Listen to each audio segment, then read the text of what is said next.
ചേരമാൻ പള്ളിയുടെ തിരുമുറ്റത്ത് ഇഫ്താർ സംഗമം നടന്നു. ഇഫ്താർ സംഗമം സൗഹാർദ്ദത്തിൻ്റെ കൂടിച്ചേരലായി മാറി.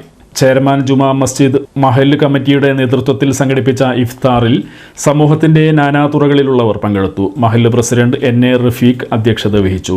VR സുനിൽകുമാർ MLA, മുൻ MP TN പ്രതാപൻ, നഗരസഭാ vice chairman advocate VS Dinal, പ്രതിപക്ഷ നേതാവ് TS Sajeevan, standing committee chairman KS Kaisab, councillor VM Johny, DYSP VK Raju, kids director father Paul Thomas Kalathil, ever safe group of company MD Sajeevan Manadiyil, Cheraman Masjid chief imam doctor Saleem Nadvi, imam Abdul Azeez Nizami, Methala service സഹകരണ bank president advocate CP Rameshan, SNDP union chairman PK Raveendran, NSS president Rajasekharan, DCC secretary TM Nasar, CPI ജില്ലാ committee അംഗം CC Vipin Chandran, block Congress president ES Sabu, CPM local secretary Vijayan, BJP മുൻ മണ്ഡലം secretary Vidyasagar, Navas Paduvingal, Saleem Thottungal, Thajuddeen Swalahi, Mujeeb Abduhaji, IM Kutty Suhari, Sayyid Shamsuddeen Suhari, Anvar Karayil, PA Johnson, Mujeeb Rahman Darimi, Kabeer Faizy, Riyas Al Hasani, Yunus Faizy, Shihab master, Anas Nadvi, PK Muhammad,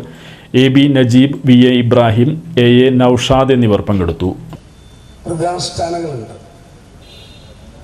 നമ്മുടെ രാജ്യത്തുള്ള വിശ്വമതങ്ങളിലുമുണ്ട്.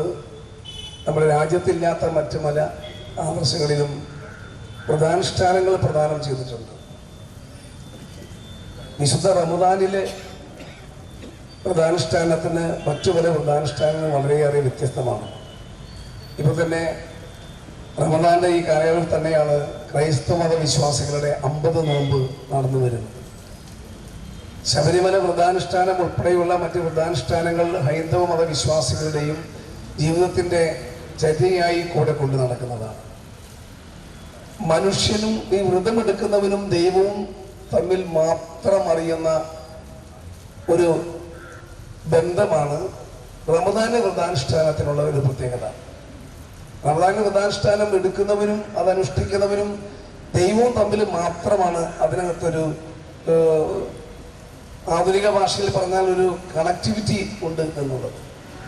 മനുഷ്യനെല്ലാവരും സ്വാർത്ഥരാണ്. നമ്മളെല്ലാവരും സ്വാർത്ഥരാണ്. സ്വാർത്ഥത മാത്രമല്ല, ആഗ്രഹത്തെക്കാളേറെ അത്യാഗ്രഹമുള്ളവരാണ് ഓരോ മനുഷ്യരും. ഇന്നല്ല, മനുഷ്യന്റെ സൃഷ്ടി മുതൽ, ഒരു പക്ഷേ പ്രകൃതി അങ്ങനെ തന്നെയായിരിക്കാം മനുഷ്യന്റെ സൃഷ്ടിയിൽ തീർക്കപ്പെട്ടിട്ടുള്ളത്. മനുഷ്യന് ആഗ്രഹങ്ങളും അത്യാഗ്രഹങ്ങളും ഒക്കെ ഉണ്ടാകുമ്പോൾ സ്വാഭാവികമായും മനുഷ്യന് വേണ്ടി ദൈവം സൃഷ്ടിക്കപ്പെട്ടതും കരുതി വെച്ചതുമായ പലതും തികയാതെ വരും.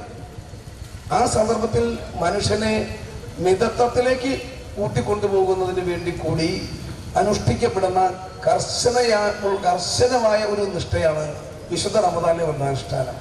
അതുകൊണ്ട് ഈ ലോകം നമ്മളിൽ എല്ലാവർക്കും മതത്തിനതീതമായി, ജാതിക്കതീതമായി, കൊടികൾക്കതീതമായി ഒറ്റക്കെട്ടായി നമ്മൾക്ക് മുന്നോട്ട് പോകുന്നെന്ന് കാണാനുള്ള ഒരു ആഗ്രഹമാണ് എൻ്റെ മനസ്സിലുള്ളത്. ഏതായാലും ഈ പള്ളിയിൽ വന്ന് ഞാൻ കഴിഞ്ഞ 2 ആഴ്ച മുമ്പ് ഒരു ഇഫ്താറിൽ പങ്കെടുത്തിരുന്നു. അതിനുശേഷം എൻ്റെ ഒരു ആഗ്രഹം പറയുകയാണ് ചെയ്തത്. അവർ ആവശ്യപ്പെട്ടതല്ല, എൻ്റെ ഒരു ആഗ്രഹം പറയുകയായിരുന്നു ചെയ്തത്. ഒരു ദിവസം ഇഫ്താർ നടത്താനുള്ള അവകാശം എനിക്ക് തരുമോ എന്ന് ചോദിച്ചപ്പോൾ അവർ സന്തോഷത്തോടുകൂടി പറഞ്ഞ് തരാം എന്ന് പറഞ്ഞു. അങ്ങനെ ആ ഇഫ്താറിന് വേണ്ടിയിട്ട് ഞാൻ 2 ദിവസമായി ഇപ്പോൾ വന്നിട്ട് ഇതിന് പങ്കെടുക്കാൻ വേണ്ടിയിട്ട്. ഏതായാലും ആഘോഷത്തോടെ പക്ഷെ അതേസമയം ഒരുക്കത്തോടുകൂടെ കൊണ്ടാടുന്ന ഒരു തിരുനാളാണിത്. ഞാൻ എപ്പോഴും ചിന്തിച്ചിട്ടുണ്ട്, ഇതെങ്ങനെയാണ് ഇത്രയും സമയം ഉപവാസം എടുത്ത് ഇത്രയേറെ ദിവസങ്ങൾ വളരെ ഒരുക്കത്തോടുകൂടെ ഈ തിരുനാൾ ആഘോഷിക്കാൻ സാധിക്കുന്നത്. രാവിലെ ഏകദേശം 6 മണി തുടങ്ങി വൈകിട്ട് 6 മണി വരെയാണ്, അല്ല ഏകദേശം ഒരു സമയം അങ്ങനെയാണ്. അത്രയും സമയം ഇപ്പോൾ എൻ്റെ സ്ഥാപനത്തിലും ഇതുപോലെ ജോലി ചെയ്യുന്നവരുണ്ട്. അവരൊക്കെ ഈ ഒരു സമയം മുഴുവൻ ആ ഉപവാസം എടുത്തുകൊണ്ടാണ് ജോലി ചെയ്യുന്നത്.